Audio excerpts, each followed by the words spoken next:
Assalamualaikum warahmatullahi wabarakatuh. Selamat pagi anak-anak. Bagaimana kabarnya hari ini? Semoga kalian semua dalam keadaan sehat ya. Berjumpa lagi dengan saya Bu Listriani Rahayu dalam pembelajaran kita yaitu di kelas 5, tema 4, subtema 1, pembelajaran ketiga, muatan PPKN, IPS, dan Bahasa Indonesia. Baik anak-anak, ini adalah tujuan pembelajaran kita hari ini. Anak-anak, coba kalian amati. Gambar apa ini? Mengapa hal ini bisa terjadi? Apa akibatnya jika masalah ini terus terjadi? Dan bagaimana ya solusinya untuk mengatasi masalah tersebut? Anak-anak, sungai yang penuh sampah dikarenakan perilaku manusia yang suka membuang sampah di sungai. Perilaku manusia tersebut termasuk sikap manusia yang tidak bertanggung jawab terhadap kebersihan lingkungan sekitar.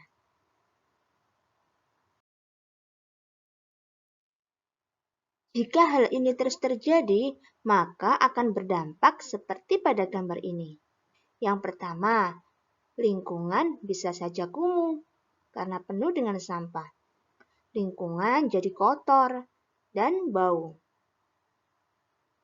Kemudian, sampah yang memenuhi sungai bisa mengakibatkan aliran sungai terhambat. Dan jika hujan turun, maka akan mengakibatkan banjir. Kira-kira bagaimana ya solusi untuk permasalahan tersebut? Solusinya adalah warga bisa melakukan kerja bakti untuk membersihkan sungai dari sampah-sampah yang ada.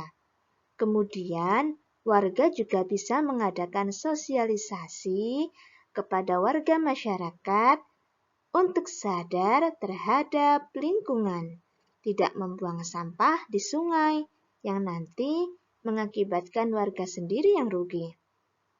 Bisa juga warga mengadakan bank sampah, memilah dan memilih mana sampah yang bisa diolah kembali dan mana yang tidak.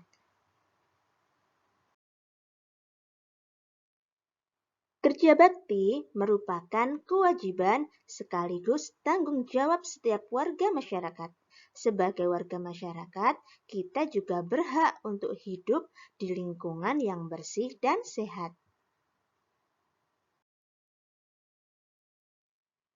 Anak-anak, masih ingatkah kalian tentang hak, kewajiban, dan tanggung jawab?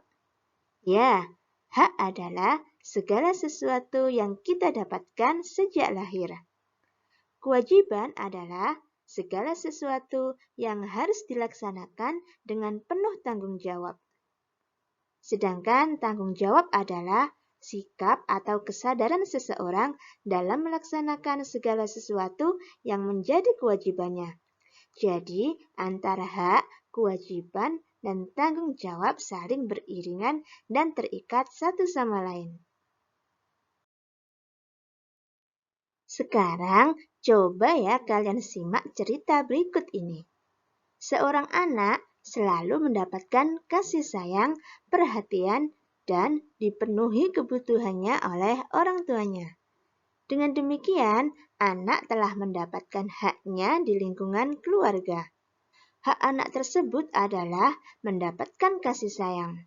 Karena anak telah mendapatkan haknya, semestinya anak menunaikan kewajibannya di rumah seperti belajar, membantu orang tua, menghormati, dan menghargai orang tuanya dengan penuh tanggung jawab. Jika anak melakukan itu semua, berarti hak dan kewajiban dalam anak telah berjalan secara seimbang. Berdasarkan cerita di atas, dapat disimpulkan bahwa orang yang melaksanakan hak dan kewajiban dengan seimbang, maka secara otomatis ia menjadi orang yang bertanggung jawab.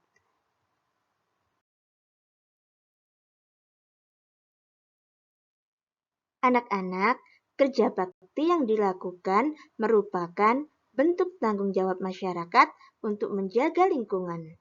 Saat melakukan kerja bakti akan terjadi interaksi sosial antar warga masyarakat.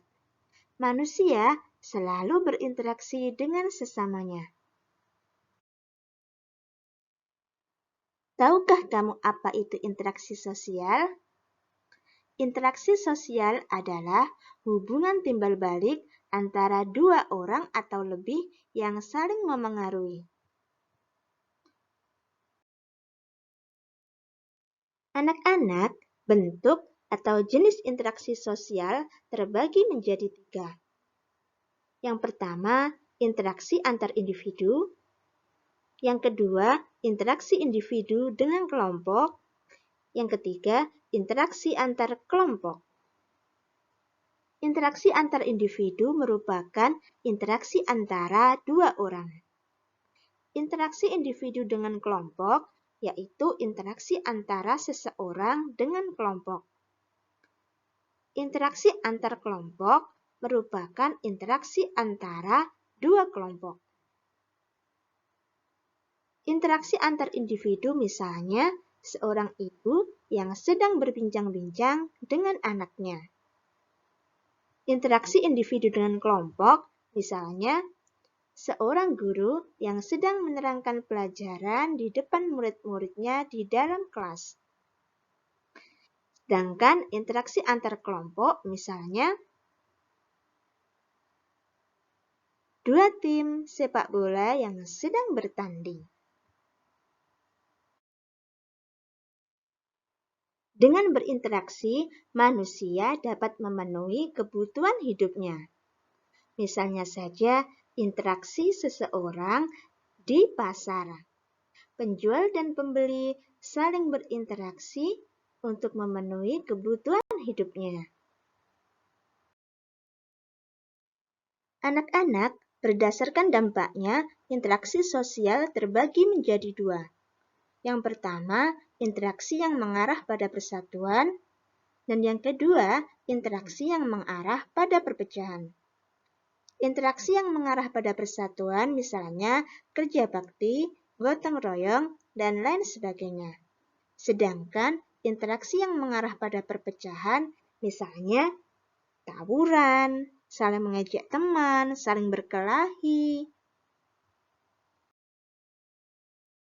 Anak-anak, kita tahu bahwa masyarakat Indonesia hidup tersebar di berbagai wilayah Indonesia memiliki beragam karakteristik. Oleh karena itu, setiap warga negara hendaknya menjaga interaksi yang baik untuk menghindari konflik dan perpecahan dalam masyarakat. Dengan menjaga interaksi yang baik antara seluruh masyarakat dan segala aspek sosial dapat mendukung pembangunan nasional. Kekuatan masyarakat terletak pada ikatan kerjasama. Pentingnya kerjasama dapat diungkapkan dengan sebuah pantun. Di laut ada kapal karam, sekarang jadi pemandangan. Kalau ingin hidup tentram, kerjasama mari utamakan. Anak-anak, pada pembelajaran sebelumnya, kalian sudah belajar tentang pantun. Sekarang kita coba ulas sedikit ya tentang bagian pantun. Bagian pantun terdiri dari 2 macam. Pertama adalah sampiran dan yang kedua adalah isi. Sampiran ada di baris pertama dan kedua, sedangkan isi ada di baris ketiga dan keempat. Isi biasanya mengandung makna dan amanat sebuah pantun itu sendiri. Jadi, pada pantun, di laut ada kapal karam, sekarang jadi pemandangan. Kalau ingin hidup tentram, kerjasama mari utamakan. Berdasarkan pantun tersebut, maka dapat kita ketahui bahwa isi atau makna pantun tersebut adalah saling bekerja sama agar hidup menjadi tentram. Anak-anak, cukup sekian ya pembelajaran kita hari ini. Semoga apa yang Ibu sampaikan bermanfaat untuk kalian semua. Jangan lupa tetap semangat, rajin belajar, dan jaga kesehatan. Sampai jumpa di video pembelajaran Ibu selanjutnya. Terima kasih. Wassalamualaikum warahmatullahi wabarakatuh.